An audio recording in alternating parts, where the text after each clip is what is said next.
Good day everyone, I'm Franco Renato from PTC and I'm taking computer science. I'm going to share what I have learned about how to reformat a PC with partition, how to make or create a bootable USB.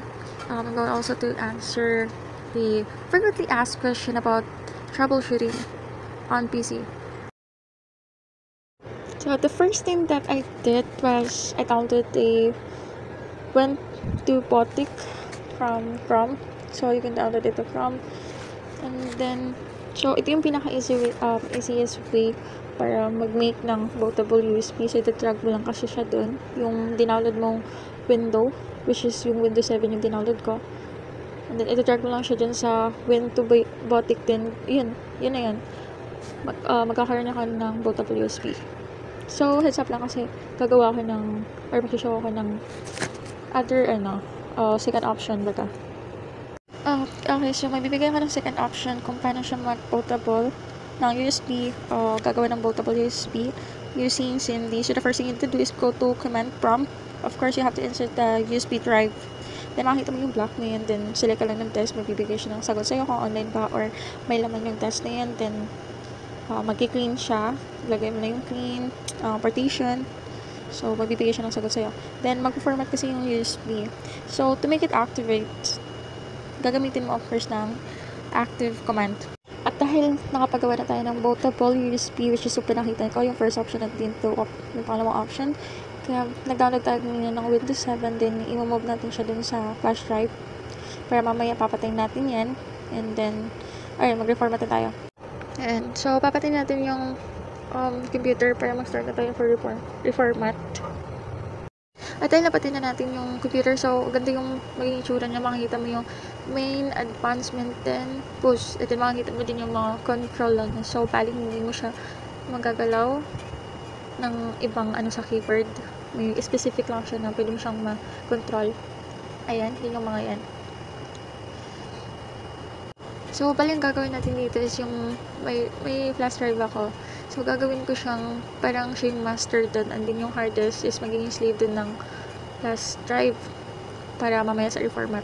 After natin maging optional yung flash drive and then maging master. So, ayun naman kita natin partition. Then, unfortunately, nawala yung file ko where is makikita niyo yung yung dito kabuuan. So, na-provide lang ako dito. So, ayun yung sa format new. So, sa partition, pwede kang mag-new. Then, click mo lang yung format. Pag nag-format ka na, and then next.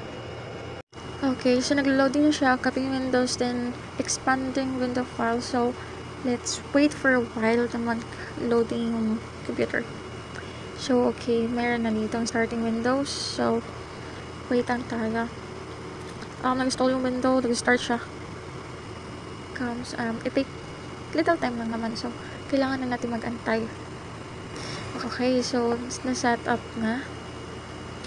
Setup will continue after restarting your computer. Then starting. So this mag-loop lang siya and then mag-start yung window. Okay, yan. Nag-start na siya ng window. So here makikita natin yung type username. So it's a sample, like for example John. So you can use naman other username. Any username would do. And it needed siya, kaya kailangan natin mag-type din permanent siya. So, for example, div cpc repair. So, example lang yan. And then, go for next. Then, type a password. Or type a password. So, later naman to next. And then, for product key, type your Windows product key. Okay, next lang din natin yan.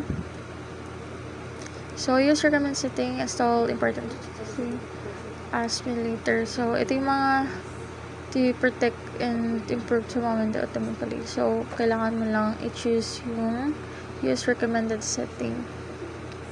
Okay, so pwede ka mag-set ng time dito. Pwede naman later lang din. So, magsiset lang na tayo ng right time. And then next. Then, after that, pupunta tayo sa home network. Ayan. Then, connecting to network na. So, nag-apply na siya sa settings. Okay. So, type your homepage password. Skip lang natin. Then, ayun. Yung Windows is nagpa-finalize na yung settings. Nagpe-prepare na siya for desktop mamaya. Makita natin yung result ng pag-reformat. Ayun. So, nawala lahat. So, ganyan yung mag-itsura niya pag nag-reformat ka ng PC. So, downloading update siya. Okay. So, yun lang naman. Ganun lang naman siya. Kung paano siya i-reformat actually. Okay, dahil need natin ng backup options. So, go tayo sa control panel, then select system security for backup for computer. Then, so, kailangan natin mag-setup ng backup. Then, click. Okay, nagsa-start na siya. Then, select lang yung new volume na ginawa natin. Then, next. So, magsasuggest siya. What do you want to back up? Then, next lang natin yan. So, makikita niya naman. So, magsasave setting ka lang. Yan. So, ayan. After na pinakita ko sa inyo is mag-backup in progress. Then, let's wait na mag-load yung progress ng Windows backup.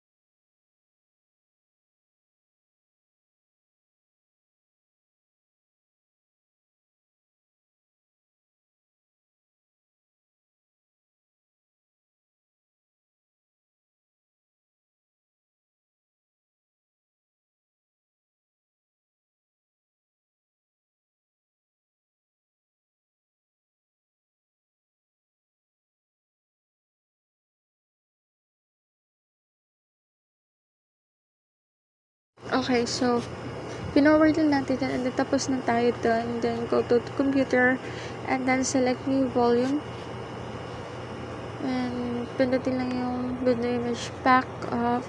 So makikita nyo naman for permission, then go.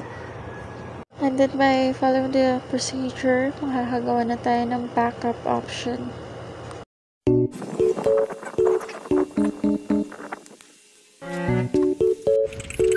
Sige lang. Lumakap. Oh! Sabi ko sa'yo. Yan ang sabi na ayos.